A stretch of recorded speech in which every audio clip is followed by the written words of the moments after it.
Hollenbeck in the walled city of Troy. The following is an unofficial and unconfirmed report this 9th morning of the 40th year of the reign of King Priam and the 10th year of the war.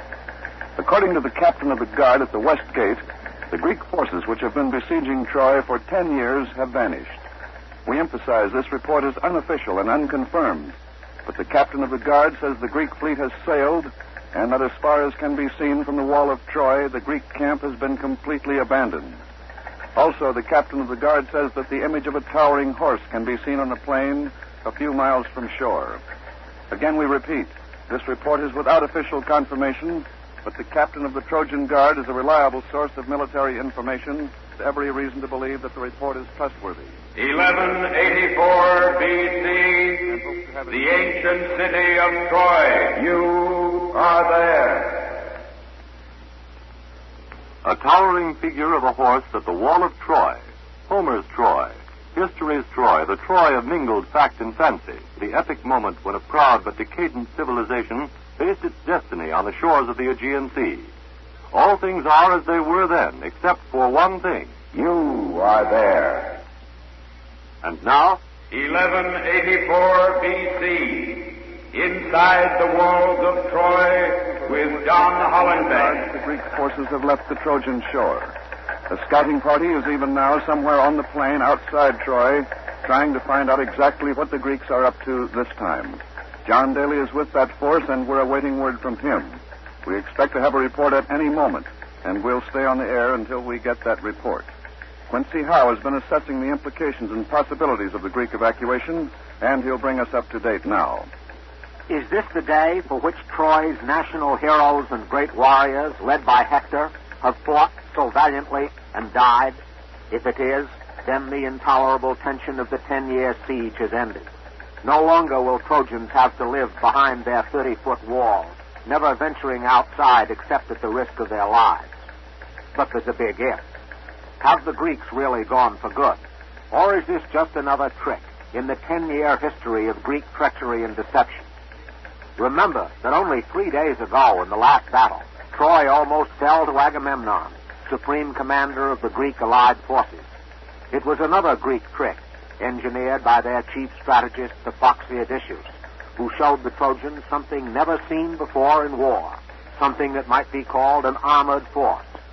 Formations of Greeks, covered top, front, and sides with their shields, advanced to the very walls of Troy.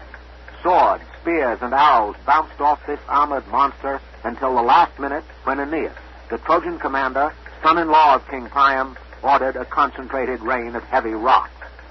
The big question now is, if the Greeks have gone, and it's not yet official that they have, we just don't know, the big question is, why? After this long, bitter attempt to overcome Troy, why have they suddenly quit? Have they... Just a moment. John Daly, who's with the scouting party out on the plain, is calling in by shortwave.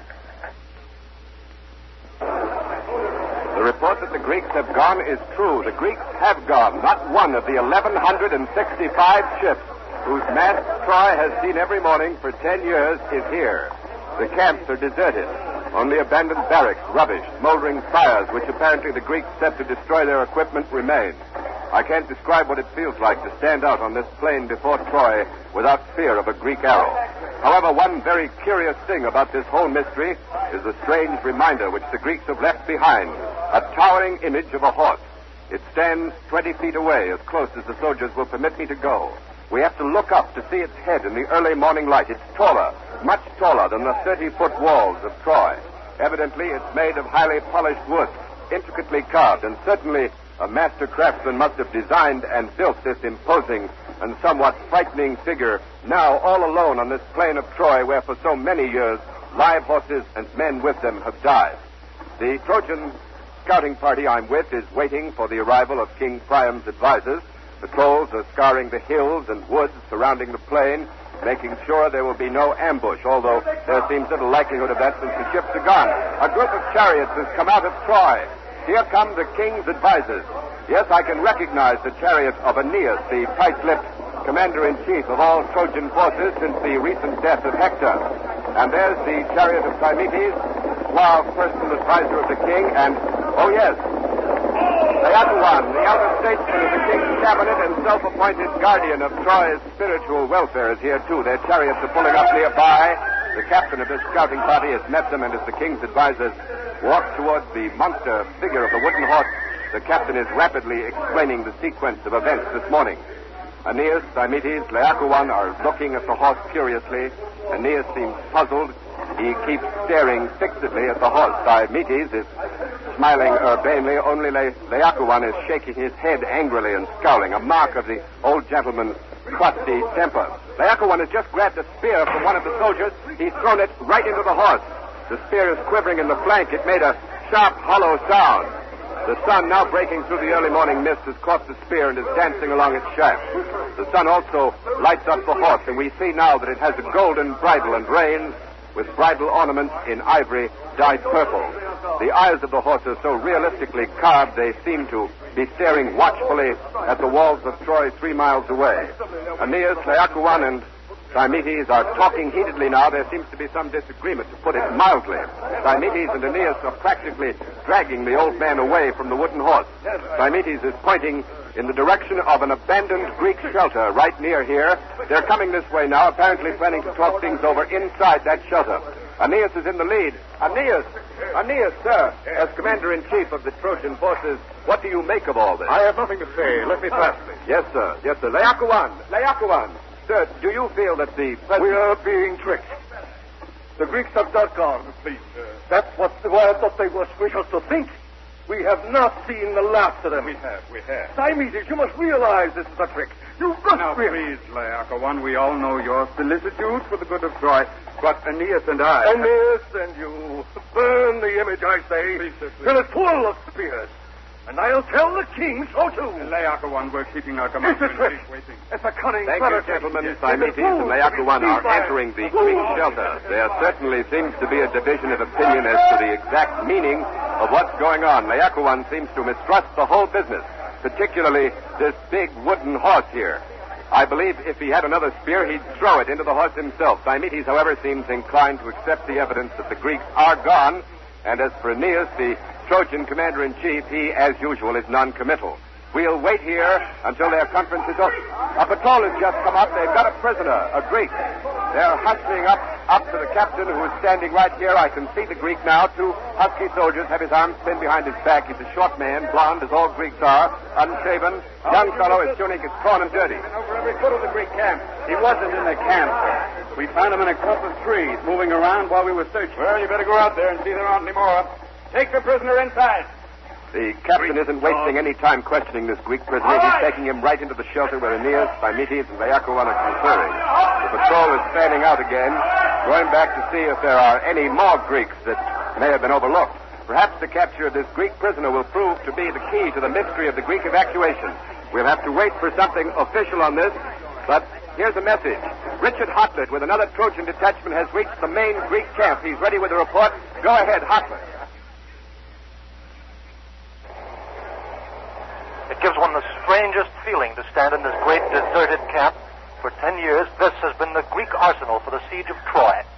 It's not a camp, it's a city, a neighboring city to Troy, about which Trojans have known almost nothing until today. Apparently, the Greeks tried to burn it down, but the fires were not very extensive. If the Greeks really meant to destroy this city camp, they didn't do very well. I'm standing in the huge main square, which evidently served as the meeting place for the Greeks. Streets run into this vast area from all directions. They're silent streets now, but once they were thronged with military, slaves, animals, and women, captive women, picked up on islands in the Aegean and brought by the Greeks to serve them. The air is full of the smell of wild ginger, which grows in abundance on this coastal plain. Trojan women have been deprived of this source of perfume for 10 years, but now they'll have it again. All around the square are the houses formerly occupied by Nestor, Achilles, and Agamemnon, Ajax, all the other Greek leaders. Attached to Achilles' house are barns and stables for supplies, chariot horses, and cattle. This camp, by the way, is right by the edge of the sea. The surf rolls in and the gulls are crying as they hover over the stone foundations which served as land bases for the Greek ships. The ships were lined up in rows facing Troy, and in front of them the Greeks threw up a high earthen wall with a moat and watchtowers, but now I've just received word that Aeneas, Phrymetes, and Laocoon, the king's advisors, have taken the mysterious Greek prisoner to King Priam's palace. John Daly is with them, so over to John Daly. I'm in an anteroom of King Priam's palace. The Greek prisoner was rushed here almost immediately after being questioned briefly on the Trojan plain. He has just been interrogated thoroughly by the king and his advisors, who are at this moment in conference. We've been given permission to interview the prisoner. He's here with me now under close guard. Guards are walking up and down. The prisoner has given his name as Sinon. It's a name that we don't recognize as being on the lists of Greek warriors and heroes. Now, Sinon, what did you tell the king? Have the Greeks left for good? I wouldn't have that information. I'm just a minor officer. I see. Why were you left behind? I hid myself before the fleet left. Why? It's a long story. Well, we've got plenty of time. Tell it to us. Well, there's Odysseus. You've probably heard of him. Yes, I've heard of him, but let's get that long story started. I had a little trouble with him. There was a disagreement. Something went wrong, and I was blamed. Well, go on. Well, people whom Odysseus dislikes have been known to disappear, or they've been found with a dagger in their backs. Yes? I thought I'd disappear without Odysseus' help. Oh, why did the Greeks leave? I don't know. I'm just a minor officer. You must have some idea. It was said around the camp that we were going back to Greece for fresh supplies. Then the Greeks are coming back. It was said around the camp that once our commanders returned home, they'd remain there. Well, what's the story about the wooden horse? It was built for the goddess Athene. Well, why? What for? The oracles told our commanders that if they built a wooden horse, they'd have victory. If that's true, why did they leave the horse behind? It was too big to carry on a ship. Well, why not destroy it? Why leave it for the Trojans if it's an offering for victory? They didn't leave it for the Trojans. What do you mean? They built it so big, it can't be taken into the city. I see. Well, what did the king say to you when... Oh, just a minute. I'm told that the conference between King Priam and his advisors has broken up. Ned Calmer is in the king's quarters, so over to him. Phrymetes, Laocoon, and Aeneas are just coming out of the king's cedar-lined suite. Aeneas, sir. What did the king I have say? Nothing to say. Laocoon, if you please, sir. What did the king say? Is the war over? I say, Laocoon, sir. Is the war over? What did the king say? I say the war is not over. I say the Greeks are coming back. What the king said. We must not demobilize. We must not relax for an instant. If we do, we are lost. Yes, I know, sir, but what does the king say? What does he think about the Greek prisoner, about the horse? He is not sure yet. He will not make a decision yet. But this I begged him to keep the city alert. That horse is a gift from the Greeks, and a Greek gift means death. Of course, sir, We must be alert, I say alert. I am going to the temple to pray for the horse. Phrymetes, sir, what is your view about all this? Well, it's very simple. As you heard, Laocoon, in his praiseworthy zeal for Troy, argues that the Greeks are coming back. As for my part, I accept the evidence of my eyes and ears. I don't believe everything the Greek prisoner says, but I think we can safely assume that his commanders have had enough of their unsuccessful siege of Troy. Then the war is officially over. And not quite. As Laocoon said, the king has been unable to reach a final decision. He's still weighing an official declaration concerning the state of hostility. Well, then there are no plans for demobilization? Not immediately. And what about the wooden horse? Oh, that's really not important. I can't imagine why the Greeks did it, but we must admit it's a curiosity, a clever product of the woodworker's art. The king agreed that it might provide a welcome spectacle for the people. Every Trojan loves horses. We're bringing it into the city. But how can you do that, sir? I understood the Greeks had built the wooden horse so big that it couldn't be brought into the city. Oh, I'm afraid the Greeks were too clever this time. We're simply going to widen the gate. Oh. Thank you, Thymetes. Not so. To this reporter, at least, the situation is still rather confused. We don't know yet whether it's war or peace. However, there is in Troy at this time one Greek other than the captive Sinon. For a comment on this baffling situation, that other Greek is now waiting at a microphone with Ken Roberts. So, over to Ken Roberts.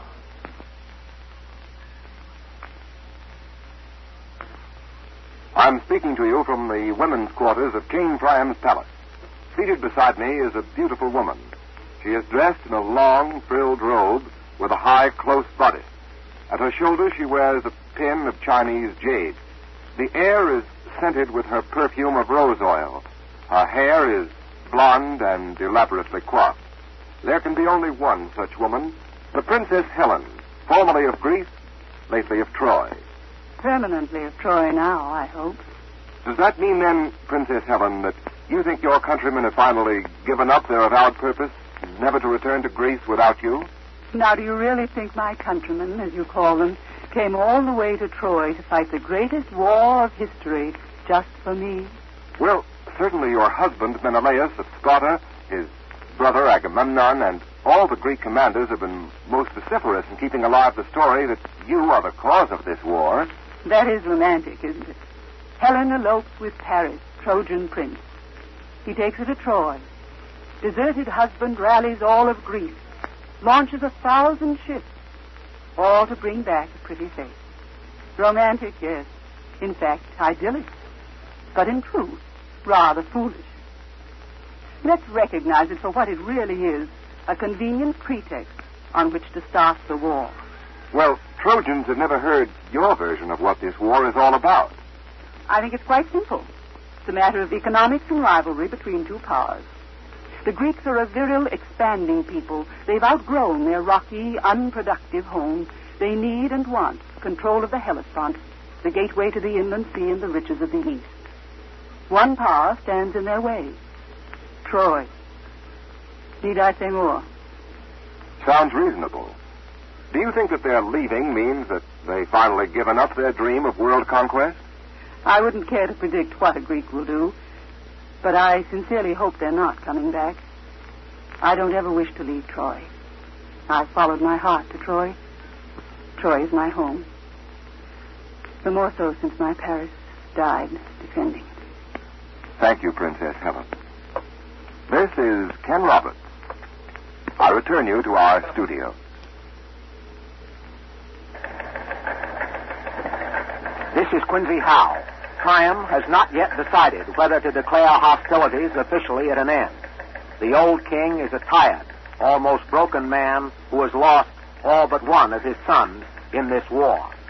Now, this present lack of leadership, this indecision, is doing Troy no good. It has complicated an already confused situation. If Laocoon, Troy's elder statesman, is right, and the city needs more alertness than ever, then every added moment of hesitation weakens morale. A growing body of public opinion, led by Thymetes, argues that this is indeed the end of the war, the time to demobilize, to cut wartime taxes, to lift controls and trade restrictions inside and outside Troy. All this eagerness for peace comes out in the reception given the wooden horse, which is now inside the city. Many Trojans agree with Thymetes that it's a victory trophy, and these people are trying to persuade others to share that view.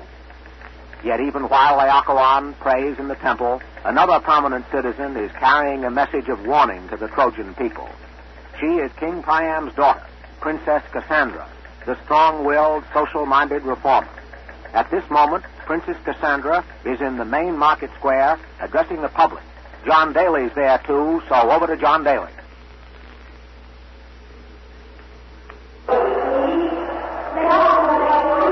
Princess Cassandra is speaking to a big crowd growing every minute. It seems as if every citizen of Troy is coming into this market square carrying torches. The people are listening quietly, intently. They seem unable to make up their minds. Let's listen. For years this man has been saying, appease the Greeks, end the war at all costs, make peace with the Greeks, give them what they want, lie down and grovel before them on their path to world conquest. Who was it who counseled us to accept the Greek ultimatum before the war began? It was Diomedes. Who was it, once the war began, who begged to accept the terms of Odysseus for a dishonorable peace? It was Diomedes, and I have reason to know that this same Diomedes has held secret meetings with the Greeks here inside Troy, while your sons and husbands on the plain out there were dying. Citizens of Troy, I tell you, the Greeks are coming back. Now is the time, if ever, for Trojans to double their guard and their vigilance. Now. This is Don Hollenbeck. We have interrupted the Princess Cassandra to announce the death of Laocoon.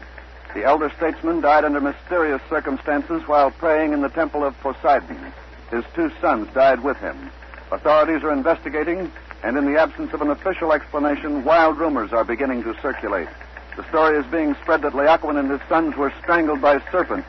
Other fantastic accounts are going the rounds. But more reliably, it is reported that Laocoon and his sons may have been murdered by unknown elements opposing his violent resistance to the declaration of peace.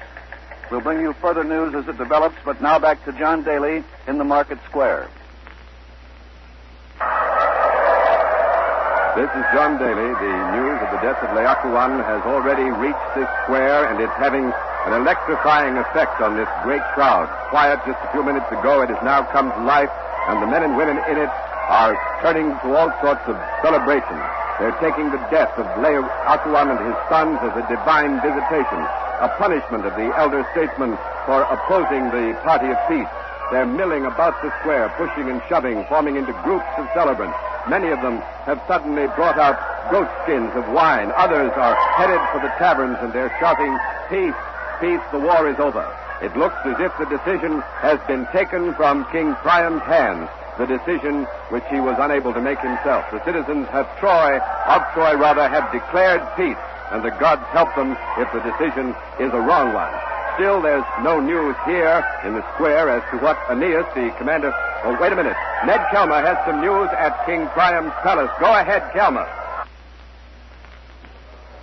There are Greek soldiers inside Troy near the wall. Headquarters has just made this statement. Aeneas and Thymoetes have left the palace with a body of troops. They're on their way to the wall. News of the Greek's sudden appearance was brought to the palace by a wounded Trojan soldier. He was with the detachment on guard at the Wooden Horse. We've been promised more details as soon as possible.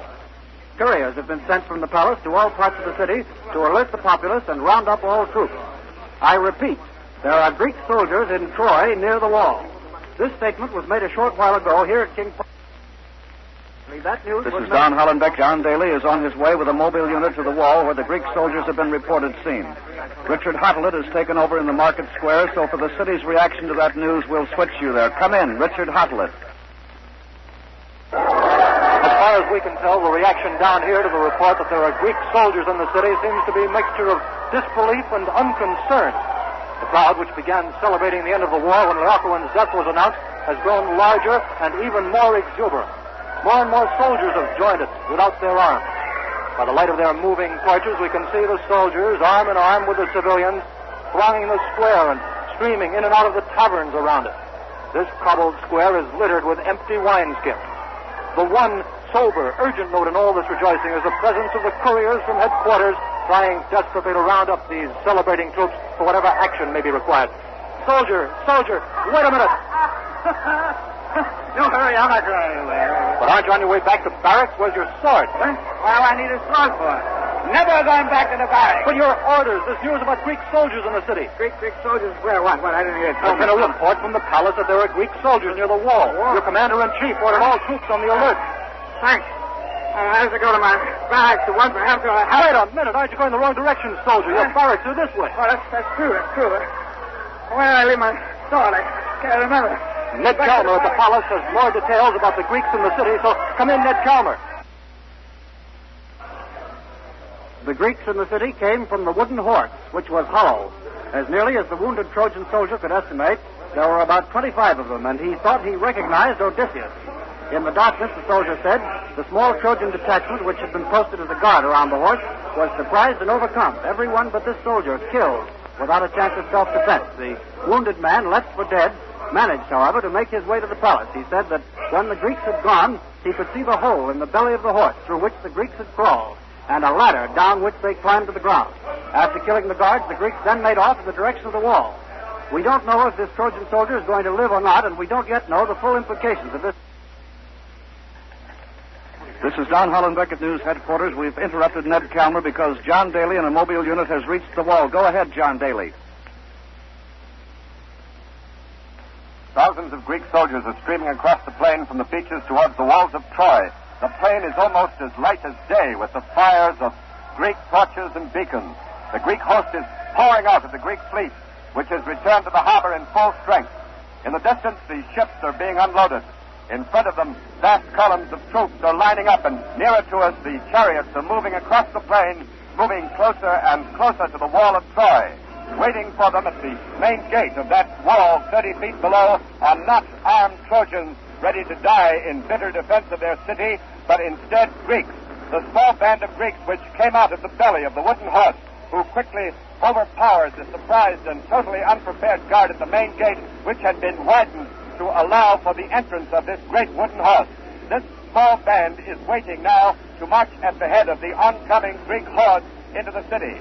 On our way to the wall from the city square, we heard repeatedly the story from civilians and soldiers alike that Aeneas has deserted, has fled the city, and that Cymetes, the man who had cried, peace, peace, at any price, has taken over command to meet the Greek army, not in combat, but as an ally. There's one story that he's at this very moment with Odysseus at the main gate, and that Sinon, the mysterious prisoner, is with him also. All of which adds up to a picture which is becoming increasingly clear every passing moment as these Greek chariots come nearer and nearer the city gate of Troy, which is now open to receive them.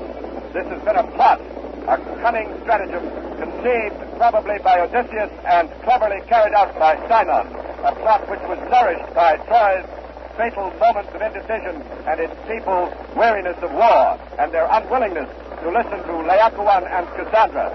Now, below me, the first of the Greek chariots have reached the gate. There are some empty ones to accommodate the men from the wooden horse. They're getting into them, passing through the gate. The Greeks are now entering Troy in full force, and so far, not a sign of any Trojan defense.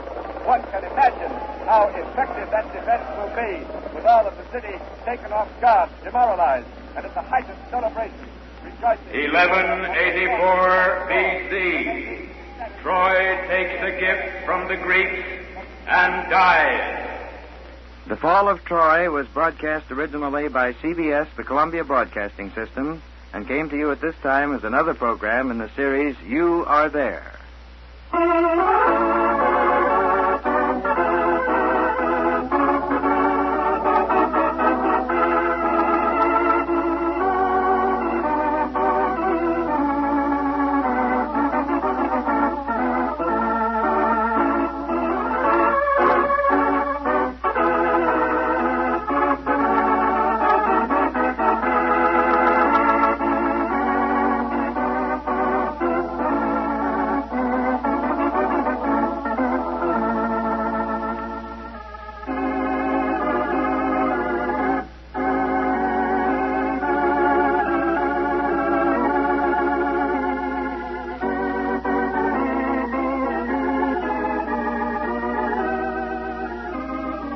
You Are There was a presentation of the United States Armed Forces Radio Service, the voice of information and education.